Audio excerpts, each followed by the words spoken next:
There was a pious king ruling over a city. His flow of charity never stopped. He generously donated everywhere. One day a sage arrived at his court and said, "O king, I have heard that you are known for your generosity and that no one leaves your kingdom empty-handed. Can you give me what I ask for?" The king replied, "Tell me, revered sage, what do you seek?" The sage said, "Either give me your kingdom for 12 years or renounce your religion." Hearing this, the king was troubled for a moment, but after some thought he said, "O sage, I hand over my kingdom to you. Take charge of it." Saying this, the king left his throne, renouncing everything, and set off alone. As he wandered, he came across a beautiful garden with a well and a water pavilion, a peaceful place. He decided to rest there. Nearby, he saw a well-groomed horse, beside which sat a beautiful woman weeping.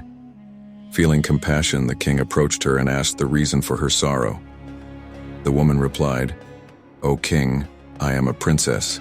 My father and brother were killed by enemies. Somehow I managed to escape and have taken refuge here. You seem to be my savior, sent by the divine. Please grant me protection." The king replied, "Very well, mount the horse and let us journey together."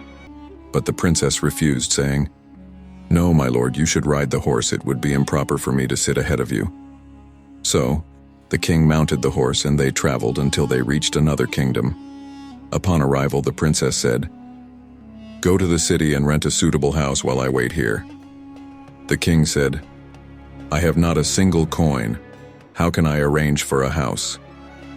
The princess took out 10 gold coins and handed them to him. The king found a place, settled the princess there, and then went out to buy food for both of them. The princess cooked the meal and invited the king to eat. The king said, "You should eat first." She replied, "No, my lord, please eat first, I will eat after you." They both had their meal. The next day, the princess suggested, "You work too hard, my lord. Why not hire a servant?" The king replied, "I have no money, and yet you speak of hiring a servant." The princess said, "My lord, if I were not a woman, I would do all this work myself without asking you. Whenever you need money, ask me without hesitation." The king then went and hired a servant. After some days, the princess advised, "My lord, for entertainment, you should sometimes visit the king's court and listen to the proceedings." The king started going there regularly. The local king assumed him to be some nobleman's relative and did not question him, while the ministers, noticing his regal appearance, remained silent, thinking he was royalty. One day, the local king and his ministers finally discussed his identity. They realized he was not related to anyone and grew curious. The next day, the king summoned him and asked about his background. The exiled king revealed everything. Seeing his devotion to righteousness, the local king honored him, placed his own crown on his head, took his turban in exchange, and offered him a seat on the throne as a gesture of deep friendship. The local king then invited him back to court the next day. The exiled king narrated everything to the princess. She said, "That is good. You should invite the king, his ministers, and the entire city to a grand feast." The king hesitated, but seeing her insistence, he went to the court and invited everyone for a feast the next morning. The local king was astonished and asked, "Have you lost your senses? A feast for the whole city? How will you manage that?" Still, he allowed it. That evening, the local king sent soldiers to investigate whether any arrangements had been made. The soldiers found nothing and reported back. The king laughed and said, "He must have gone mad." Meanwhile, the exiled king, feeling anxious, complained to the princess, "You have put me in a difficult situation.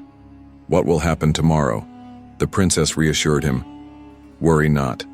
If you lack patience, go and see the garden where you first met me." The king rode to the garden and was astonished to see divine beings working tirelessly, preparing a grand feast with endless riches and splendor.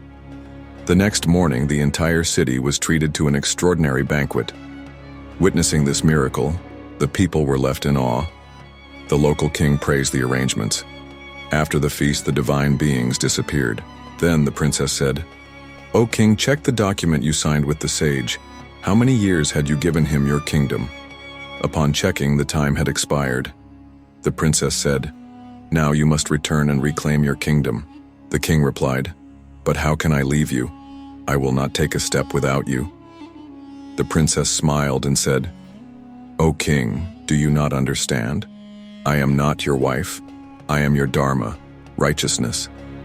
Since you never abandoned me, I never abandoned you. That is why I stayed by your side in this form, ensuring you faced no suffering. Now, it is up to you." Moral of the story: faith in righteousness leads to true success and happiness. A person who follows Dharma never loses, no matter the circumstances. Righteousness not only brings material prosperity, but also helps one understand the deeper truths of life. Without Dharma, life becomes chaotic and incomplete, but with it, one can overcome any challenge.